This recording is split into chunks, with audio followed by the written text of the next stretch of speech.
Welcome to Big Hearted Indie, where we empower men in Indianapolis to forge deep connections through authentic friendships and service. Join us as we explore personal growth and community leadership and the transformative power of living out our faith in action. The podcast is produced by Citizen 7 and is hosted by Greg Enas, Don Palmer, and I am Chris Spangle. And today, our guests are Todd Fisher, who works with Justice Ventures International as a founding pastor at Trinity Church, and Glenn McDonald, a retired Presbyterian pastor and launched Zionsville Presbyterian Church. And Greg and Don are here. Greg, tell us a little bit about why we're having Todd and Glenn on today. Well, our host here at Switchboard 801 said we were bringing the heavy hitters in today. And sure enough, it is a real privilege for Don and I to host dear, long-standing friends. And I know they're going to get into that because this podcast is about amplifying what friendships, in particular brotherly friendships, can mean over the long haul. And Glenn and Todd have been friends. They are the same age, I think, about the same age. I'm going to catch up with Glenn one of these days. Yeah.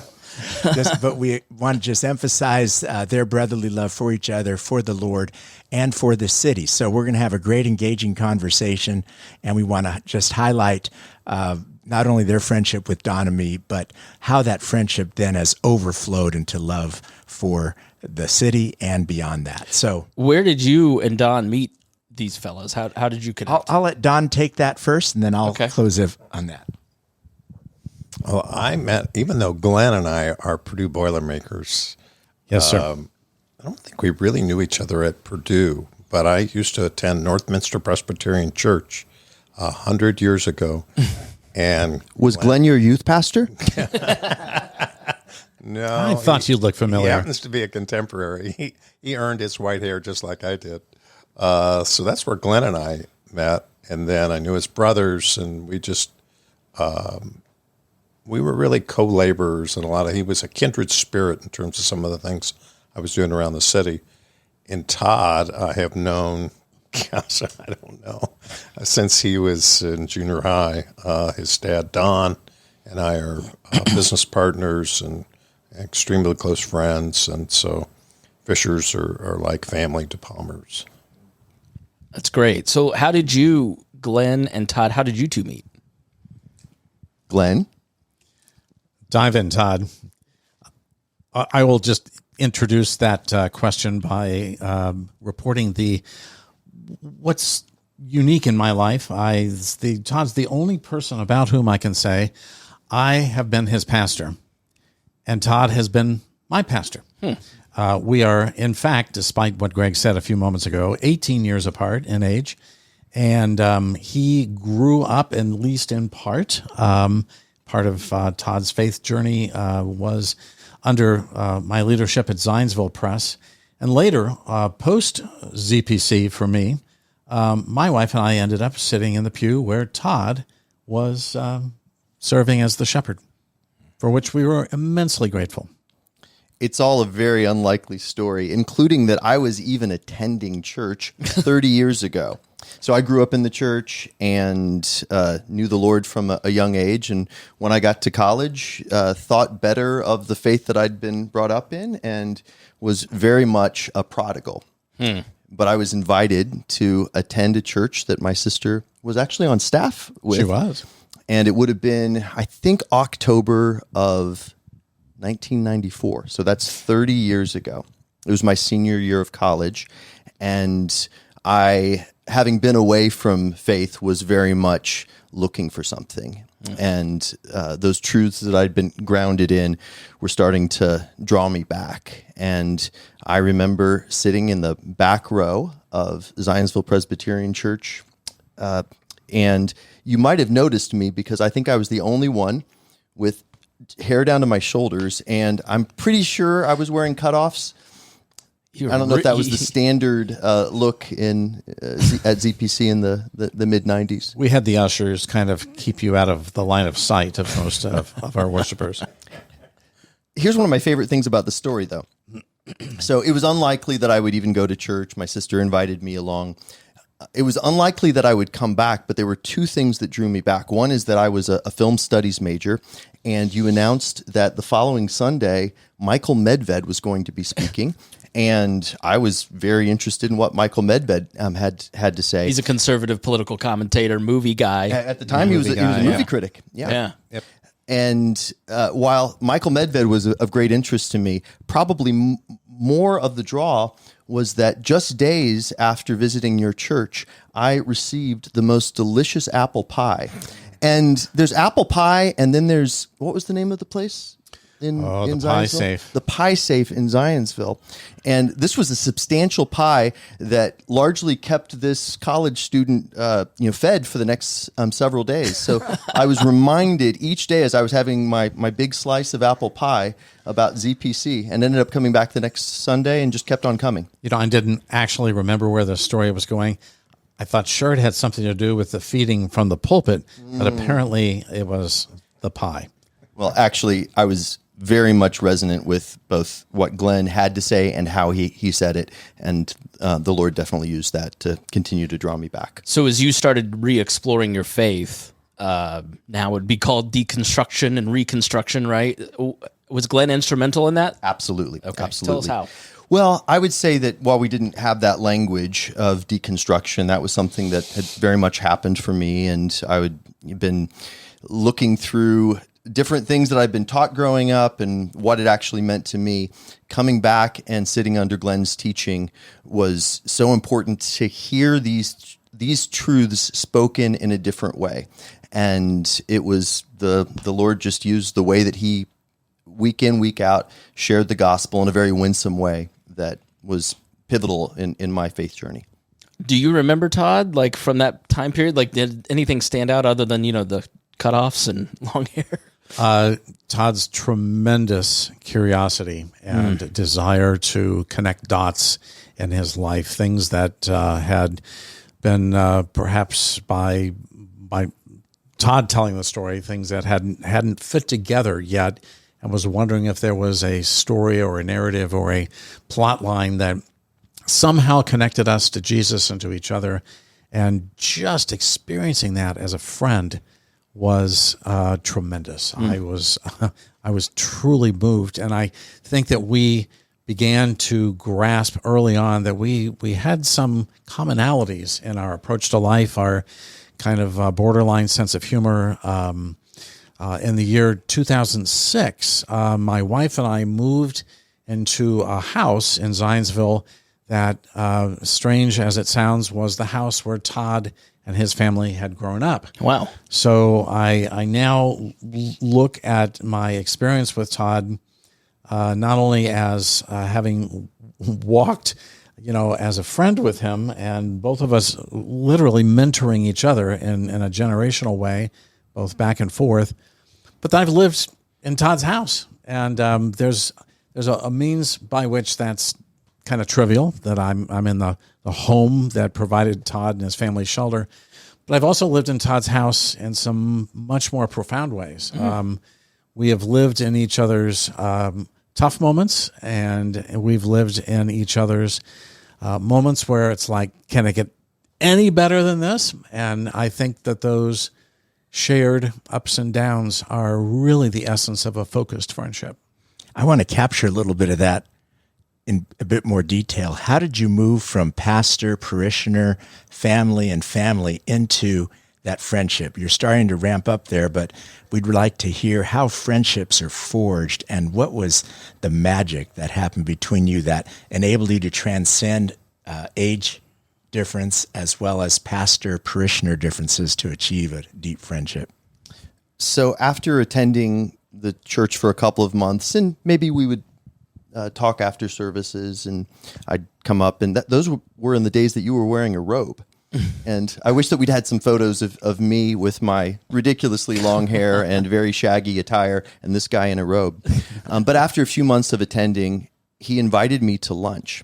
And I remember not quite knowing what to do with this. Like, I was wondering if I was in trouble. Was he going to ask me to go and visit another church, perhaps? Because, I was definitely bringing a different element. I just wanted to see if your table manners were consistent with, what we expected.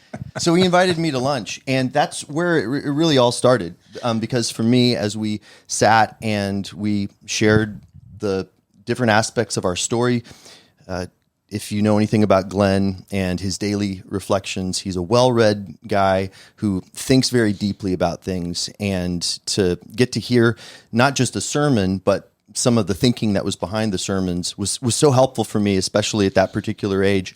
And just some of the things that we started to share, in addition to our sense of humor, but things that we were both interested in. So Glenn, a lot of people don't know, is a pianist. Yeah. He's a man who loves music. And while he ended up, was your undergrad in chemistry? Molecular biology. Molecular biology. I didn't take either in college. So this guy, as a really deep thinker, is also a musician. And at the time, that was the main thing that I was focusing my energies on, in addition to trying to finish up my English degree with an emphasis in film studies. Was in a band, and our mutual appreciation of music and just thinking deeply and asking hard questions.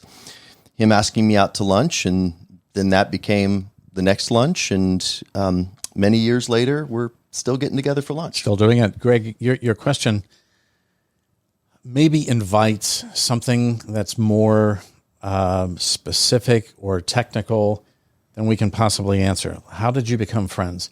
And my answer is, I have no idea. And I'm going to quote C.S. Lewis on that, who said that in the whole realm of friendship, you come alongside somebody else and you suddenly realize, oh, you see things that way too. Mm-hmm. Or you laugh at that form of irony. Or you think it's kind of neat that somebody would say that about that author. Yeah. And all of a sudden you realize, this is my brother. And it just sort of sneaks up on you. And I think it's why some people that I thought might become good friends, we never quite connected. And someone like Todd, we almost, without examining what was going on, recognized we're going to do life together. I love that. Yes. What? You too? You know, that's yes. That's right. That's so beautiful. Without missing that moment, we're going to go on that. But Todd, what was the name of your group, and where was your favorite practice and playing venue? Well, I know where this is leading. I was at the time in a band that we'd taken our name from the sewer covers around Indianapolis, Neenah Foundry. Neenah, Wisconsin is a real place, and there is a foundry that's there. And we were doing well enough as a band that the actual Neenah Foundry found out about us and sent us a cease and desist. So we changed the spelling, and they left us alone. And one of the places that my band practiced was indeed in the barn that is next to Greg Enas' house today. So my uncle lived in that house and let us use the barn for practicing. That's wild. Did you buy the house from his uncle, or is that just a coincidence too? No, we bought it from someone who, his uncle sold it to Robbie Gordon, the race car driver. Yeah, okay. Robbie sold it to a guy at the track, and then we bought it from him. So if you want to know what relational incest looks like, it's people who live in each other's houses and practice in each other's barns. And it's crazy. Find out where you grew up and talk to those people in the house now. Don, do you have a question? How is your approach to your pastoral duties similar and different? That's a great question. I would say that we both foundationally think everything springs from understanding the word and being able to communicate it in a way that the message actually is heard. And people have a chance to go, I'm all in on that, or I need more information on that, or help me understand why this is, in your opinion, so critical. So both of us unite at the level of, man, how can we make the Sermon on the Mount come alive? How can we make the Jesus way of doing forgiveness, of doing confrontation, of doing friendship happen? And I would say that is the where the Venn diagram crosses. My hair has never been as long as Todd's, but it's not that long anymore, Glenn. But it has kind of long. Terrible accident. But we preach the same way. We preach with a heart that's towards the person who's on the periphery and needs to know that it's safe to come another step. Yeah, I would very much resonate with that, Don, that Glenn and I, as curious people, readers, those who are always asking questions, the thing that turned that into ministry was saying, how can we offer these things that we're learning the way that the Lord made our minds, not just to having information for ourselves, but being able to best communicate that to the people that the Lord has led us to. Yep. So in many ways, I think what Glenn is describing is he was preaching literally to the back row, to the person who might just be inching in, and that happened to be me. And therefore, as I ended up in ministry a couple of years after that, and I was in the training process to become a pastor, that Glenn's particular approach of thinking about that person who was maybe not yet convinced, in addition to speaking to those that maybe needed the particular things that they already believed confirmed. So I'm the beneficiary of that sort of ministry, and have tried to pass that along as well. How has that back row vision animated the startups that you've launched? In a startup, you don't have yesterday. All you have is tomorrow. And the blessing of that is you don't have somebody saying, we've never done Christmas this way, and you're messing it up. But you've got the opportunity to create a new way to help people hear and respond to the gospel. I would say that a startup is always thinking about its next 100 members, and what do they need? Now, eventually that becomes frustrating to the pioneers who go, wait a second, we put our stakes down here and we sweated and put in our equity and all that, which is absolutely true. But what I think brings about healthy church growth is always thinking about, well, who are the next 100 people who are not yet here? What will they need to know and to hear to come through that door? One of the things that I've often thought about, especially in a city like Indianapolis, where we planted out of a great church, kind of in a different context. My first church plant was in the Broad Ripple area, and the church that we planted from was out in the suburbs. So there was some of that geographic reason for why we were planting in that particular place. But always on my mind was the person who was not yet in church. And because Indianapolis is a place that has always had great churches and different varieties, different approaches to ministry. But I've always been thinking about who are those people who are not in those existing churches. And the Lord seemed to bless that in ministries that I've been a part of, and definitely for Glenn as well. We hear so much about the number of people that classify themselves as nuns, and church attendance after COVID seems like has dropped quite a bit. So what, you're both successful in attracting young people, both single and families. What was particularly effective? And as you look at reaching people in their 20s and 30s, early 40s now, what do you think is paramount to making the gospel relevant to their life?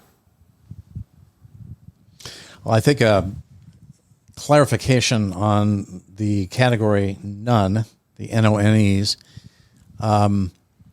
those people appear to be, upon further examination, simply indicating that I do not have a specific affiliation at this time. So they're not, there's a lot of celebration among secular atheist communities, like, oh my gosh, look at that, we're quickly growing the number of people who've lost spiritual vitality. I would say it's people who are stepping back from what has been their experience so far of Christian community. And so they are not affiliated at this time. Now, that's not certainly all. There's been some secularism that has clearly made inroads in American culture. But what would be effective, I think, is to be willing to rethink what a healthy church looks like. That more than ever, we have to look at two ways that people are going to connect with each other and with the Lord.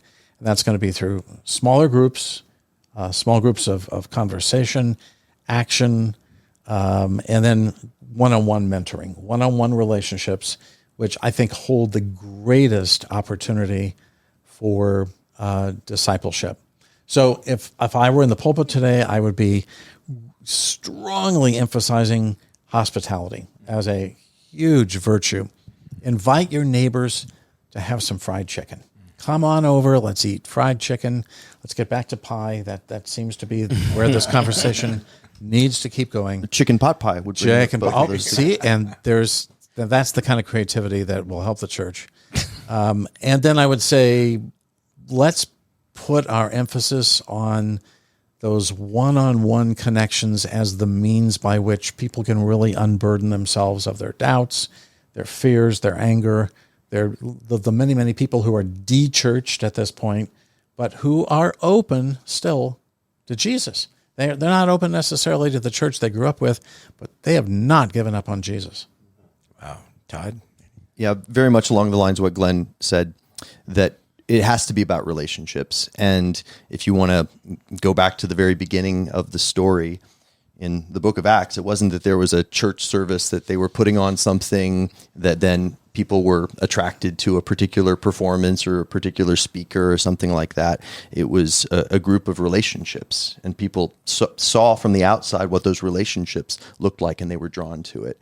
And so while getting together on the Lord's Day to do what believers have done since the early days of the church, to be centered around the Word and to have the different practices of prayer and focusing that happen in traditional church gatherings, that's just the beginning of it. And I would actually say that no matter how contextually appropriate and high production a gathering might be, that's only going to keep people for so long if there's not an actual relationship.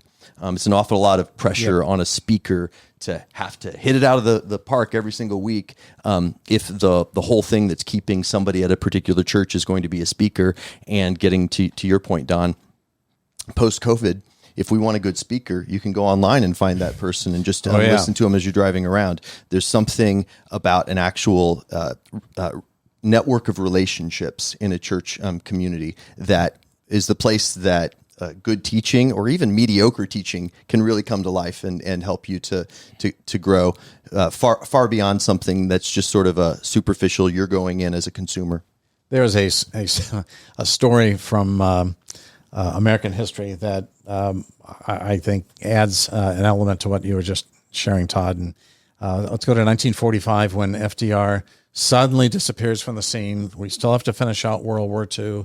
The bomb is still ahead, and here comes this vice president, Harry Truman, who comes into the Oval Office. He was not even told that there was a nuclear project underway, and he really was overwhelmed. His friend, Sam Rayburn, came. Sam was the Speaker of the House, and sat down with Harry and said, Harry, now that you're president, you're going to have all kinds of people come in here and tell you how great you are. And they're going to tell you what an amazing leader you are, and on and on and on. And then he leaned forward and said, but you and I both know you ain't. Now, the key to a transforming relationship is to have somebody lean forward and say, you may think you're hot stuff, and you may have heard this and this and this, but we both know, that's the key, we both know you ain't. And I think human hearts will always be searching for that kind of intimacy that no artificial intelligence is ever going to be able to discern, the way we can say, you're in pain, I'm in pain, you've got an affliction, I've got that affliction too, let's work on it. That is so good.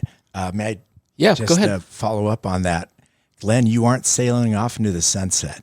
You could if you wished, but you are treading and moving into choppy waters. Todd, you're moving into choppy waters. How is that friendship and that kind of accountability, vulnerability, and love going to look? What's it going to look like in the future as you both work together and work separately? both here locally and beyond. Tell us a little bit about that adventure that lies ahead. I'll just start by saying I hope Todd and I get to do it together, that we'll keep having lunches, that we'll keep listening to each other's ministry opportunities. I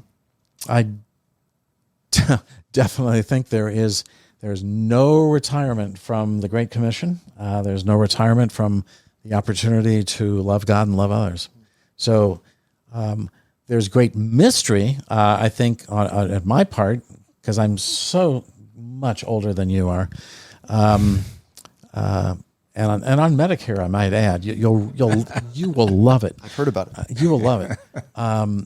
The fact is that not quite sure what the future will bring, except if it's been what the last 40 or 50 years have been. I'm quite eager to walk into that fog. And give us just a little bit about what you are doing.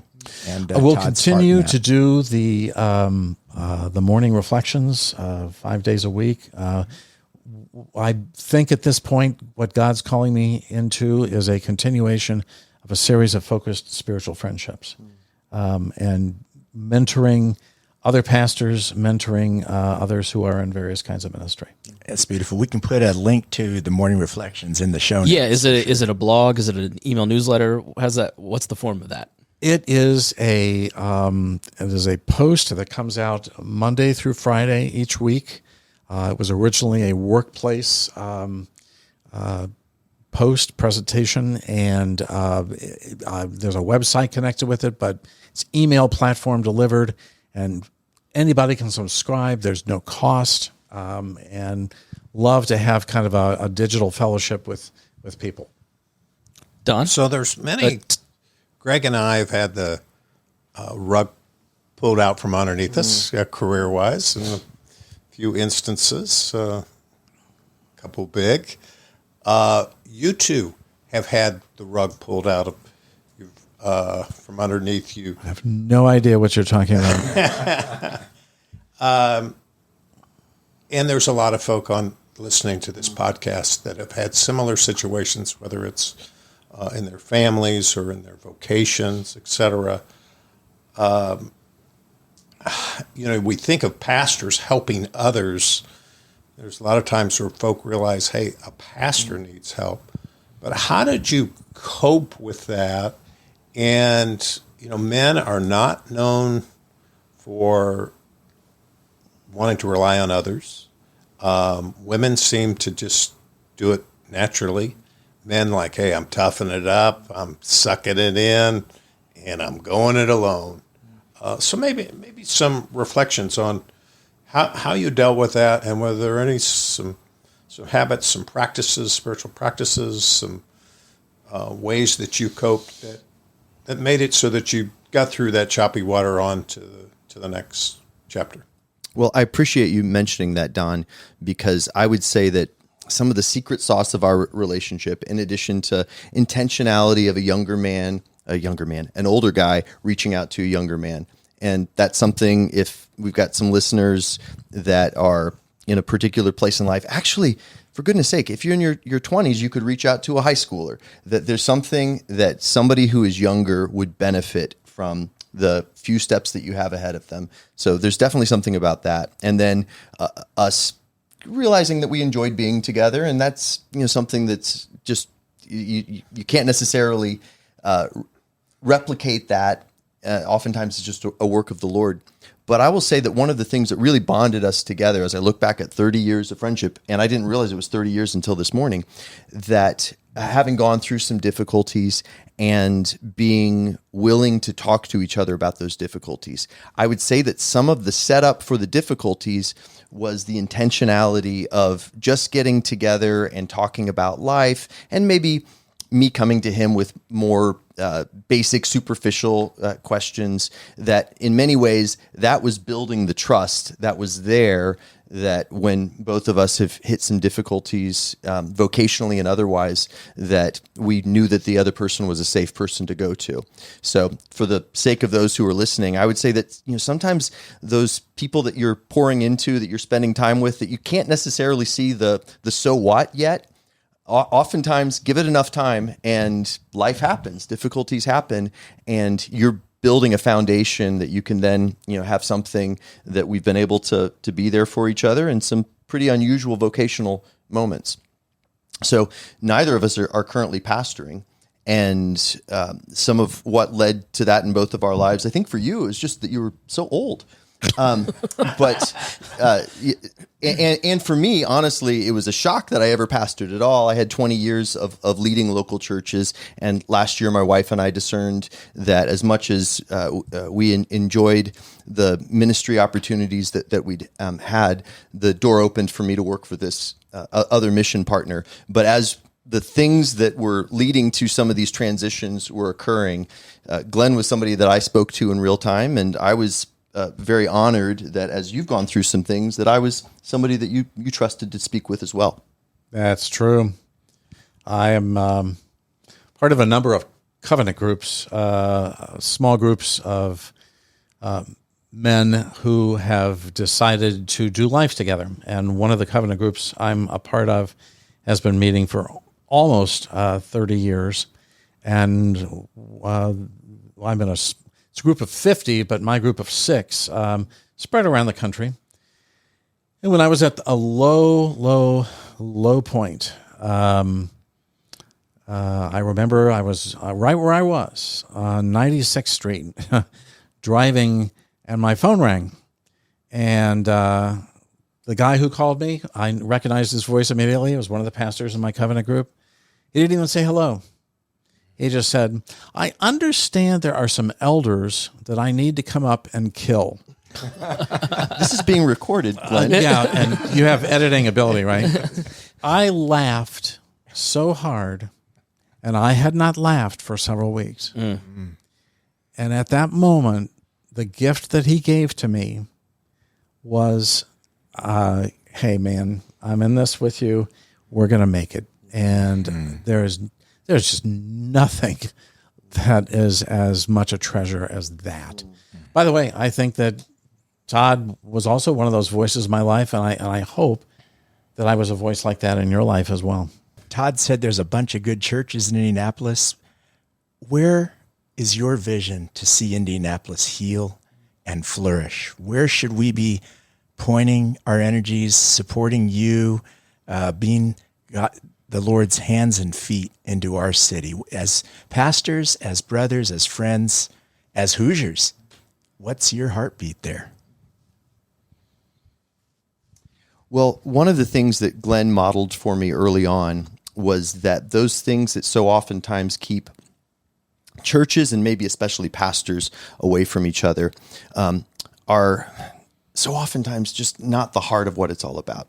And so those theological specifics that as pastors we'll make jokes about, different, some of the nuances of what we believe are secondary things of theology, that those don't have to keep us separate.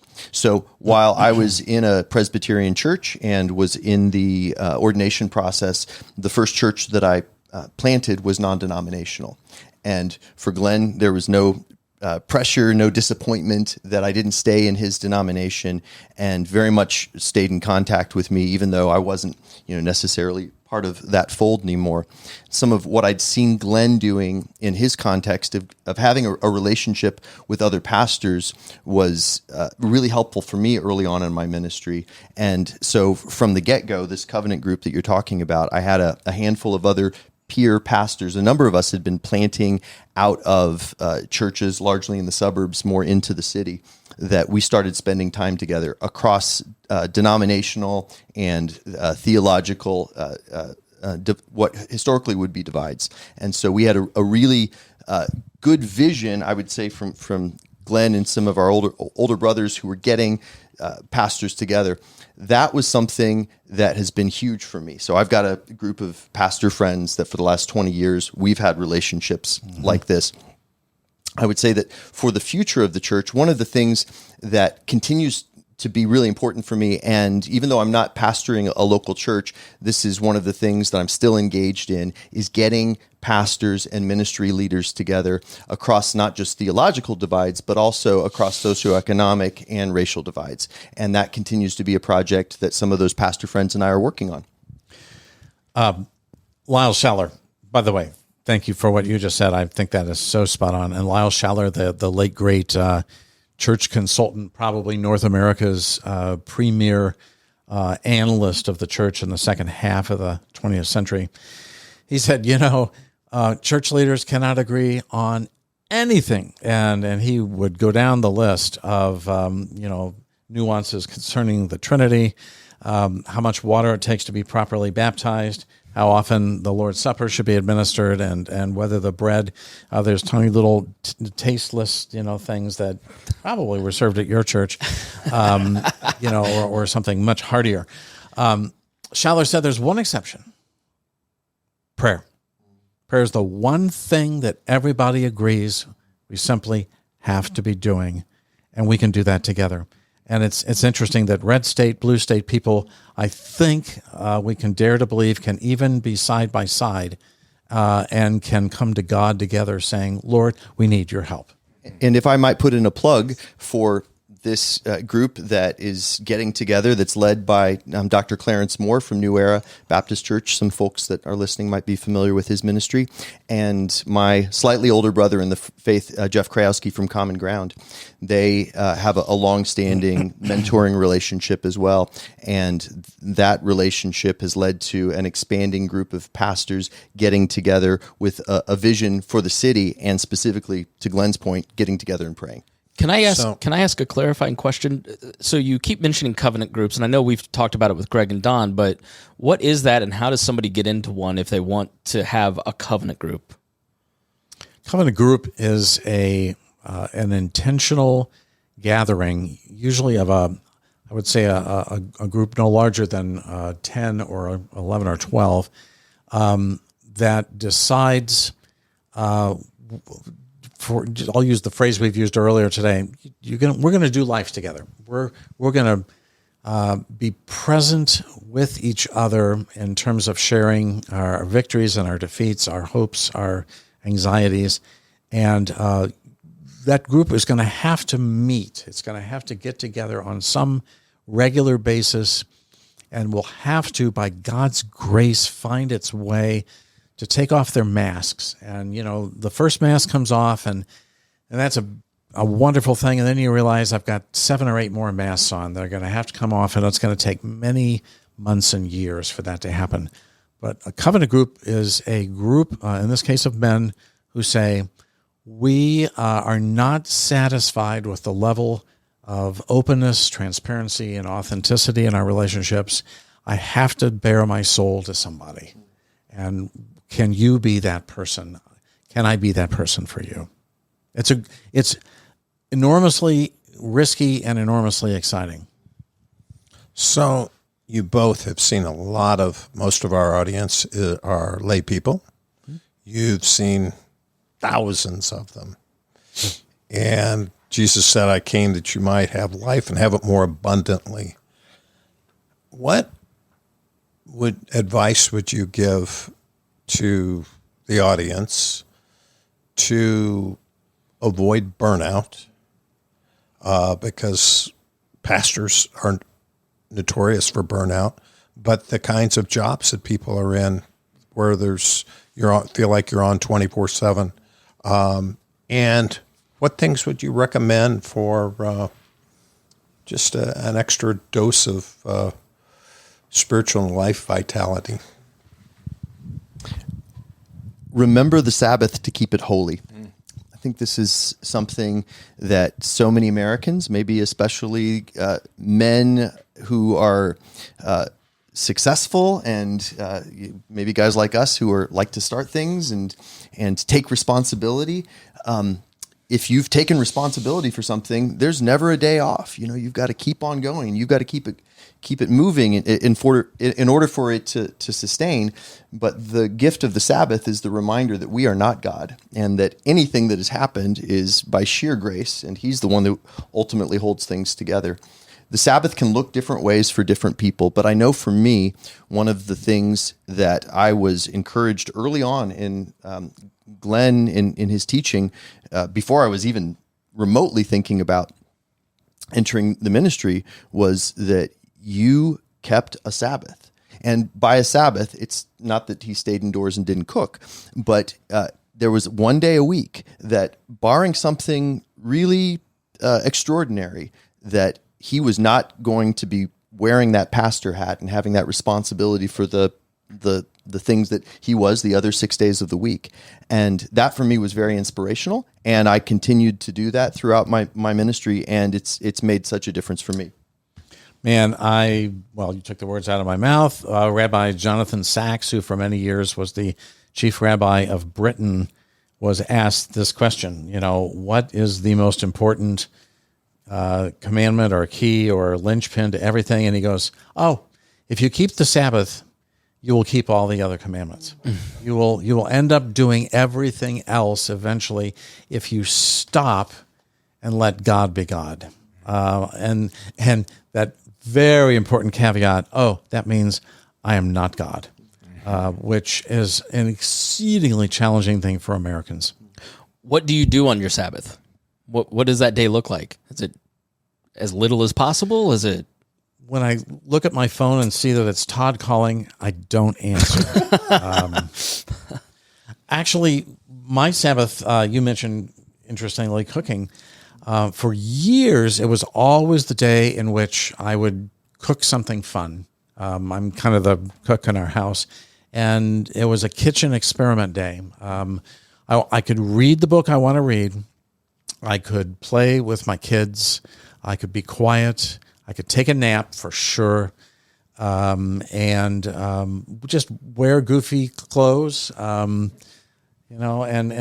have the permission to say, you know what, I don't need to have that meeting today, or I don't want you to come over because you're going to, I want to be happy today, and you should stay out of my house, and as polite a way as possible, just create boundaries. And by the way, my congregation, it took a while for people to honor that because they wanted 24/7 access to their shepherd. And rather than realizing the shepherd is going to burn out, dry up, unless the shepherd has a chance, just like everybody else. This is not just a pastoral thing. This is for all of us. Greg, go ahead, Todd. Well, Because I just don't think a lot of guys can imagine that. Yeah, for me, the Sabbath was a day that I didn't do the things that I did the rest of the time, which left a whole bunch of things to do. So, maybe some people's conception of the Sabbath is a day of resting as far as not doing anything, or maybe not doing any physical labor. But as a pastor, I was with people all the time. I'm an outgoing person. I love being with people all the time. But it was a day that I didn't take meetings. If I was going to be with anybody, it was just going to be the closest of friends, and maybe even them on that day. I would just take some time and be alone and be quiet. And for me, doing physical labor. So that was the time that I would work around the house. I would work on the lawn. When I met Glenn, I was a landscaper, and so it would be on that. I would take Fridays as my Sabbath on Fridays. That's when I would do my gardening, which, while it was necessary physical work, it was also just really good. It was good to get out and do something that I wasn't able to do too often the rest of and of that my is week. that is really key. It's both things. It's things I don't do and things I choose to do. And many of those things I choose to do, I literally am too busy to try to ever squeeze in the rest of the week. So therefore, the Sabbath becomes this exciting thing of, I can't wait just to be able to go out and do a jigsaw puzzle, if that settles my spirit. Along this journey, your families have been with you. Tell us a bit more about your families, specifics, your engagement as leaders in the past and also in the present, and what lessons possibly might help some of our guys. Everyone has a family. Some are actually raising kids or have grandkids and loving their spouses. Give us a little bit of flavor there. Go right ahead. So I have been married to Angeline for coming up on 26 years. And we have 3 kids, 2 daughters about to graduate from Indiana's finest educational institution, Indiana University. We have a football team now. Oh my! Don't And rub it in, Don. I have a 15-year-old son who is at North Central High School. I think a key thing that I'd love to say to folks who are listening is that your wife is your partner. And the word in Genesis 2 for the role that the woman played to the man of helpmate does not mean personal assistant, doesn't mean intern. It's the same word that is used for how God comes alongside humans in our weakness. So to recognize the strength of the partner that the Lord has given to you, and that's very much the case for my wife. While I've had this ministry that when she met me, I was working at the church that her family attended, and she knew that she was going to be along the ride as the wife of somebody who was in full-time ministry. But she has her own ministry, and she's had her own ministry throughout our marriage. She is an attorney who has only ever worked in one particular legal setting. She's been at the Neighborhood Christian Legal Clinic here in Indianapolis for about 23 years, so since she graduated from law school. And she does refugee asylum work. And in many ways, her ministry is the thing that I am most excited about and want to support, and that I've been able to say, you are not just here to give me support and color commentary, but you have your own gift set, and whatever we can do to encourage each other mutually in our ministries has been really key for us. That's beautiful. My wife's name is Mary Sue, and Mary Sue and I will be celebrating our 50th wedding anniversary next summer. We found out, by the way, that after about the 40th, you have to make up your own, like what that is, and we decided that 49 was Taco Bell. Anything you want in the drive-through, honey, anything. We have 4 kids, 3 boys and a girl. They're all married. They all live within 20 minutes of our house. So our 9 grandchildren are all easily accessible, and that's pretty cool. Dr. John Gottman is well known as a marriage researcher in North America, and I years ago read something that I found kind of hard to accept. Gottman said that approximately 70% of the things that spouses disagree on can never be resolved. 70%. Now, what falls in the 30%? 30% would be what's for dinner, and the water pump went out in the car. How are we going to get to work tomorrow? Okay, you can figure those things out. But the 70% include things like, what's the definition of a clean house? I've been very fortunate to have God's definition of a clean house be mine, whereas Mary Sue has struggled to come alongside me in that. And this is not really accessible to Do you want that edited wives. out? They don't really watch this, do they? Okay. What would be a romantic evening? Wow, spouses have incredibly different ideas. What is a retirement that would be ideal for you as a couple? And you find out that this person that you married and have fallen deeply in love with over decades, that we're still working on these things in which we never have come to some mutuality or consensus. So what Gottman recommends is take turns, laugh, enjoy the quirkiness of the fact that God thought this was a good idea. Basically, we are living Mary Sue's retirement. We're living her dream, which is we live on a little horse farm. And this was not what I ever thought I was going to be doing. As a kid, I was taunted, old McDonald had a farm, E-I-E-I-O. It's all come true. I'm old, I live on a farm, and my name is McDonald. And yet the depth of the joy that we have now together, going out and working with animals, being outdoors every single day in all the weather, that has probably been the most romantic thing that has happened in our half century. That's great. All right. Well, final thoughts. I mean, in terms of friendship, like give guys some advice. You've probably had men's ministries and seen a lot of these friendships form. Like what are some things, since you're pastors, what are some actionable steps that our listeners can take to build more friendships with men in their life? Take a risk. Take a risk and tell the truth. Tell the truth about yourself. Vulnerability creates opportunity for vulnerability. And until one of us is willing to lower the mask a little bit and say, you know what, I'm not really that happy, or I'm desperately afraid of fill in the blank, take a risk. I would say similarly that there is likely already a relationship if somebody's listening and they neither have a mentor nor somebody that they're pouring into, that there's somebody that is in your life already. It's not like you have to go out or find a friend online or something like that. There's already a connection that's there, and there's a good chance that that person would be so appreciative of just being reached out to. And I think that's where the first risk begins, of just reaching out and not saying, hey, can I become your mentor, or would you mentor me? But getting together with somebody, and then after a good time of connection, follow it up. Get to say, let's do this again next month. And the reaching out in the first place, but also an intentionality of continuing to spend time getting to know each other. And it's as you do spend time that so oftentimes the context is built that you can start to be more vulnerable. Greg, any final thoughts? Thank you. This has been a real blessing. I love you guys.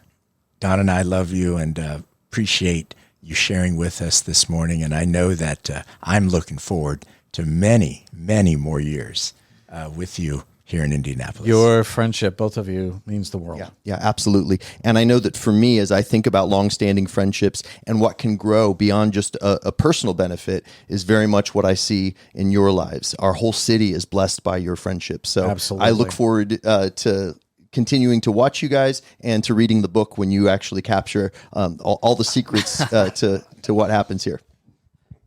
All right. Thanks so much for listening to Big Hearted Indy. Thank you so much to our guests, to Don and Greg, and you for listening. And if you got something out of this, please share it with your friends and your network. We appreciate it, and we'll see you again next month.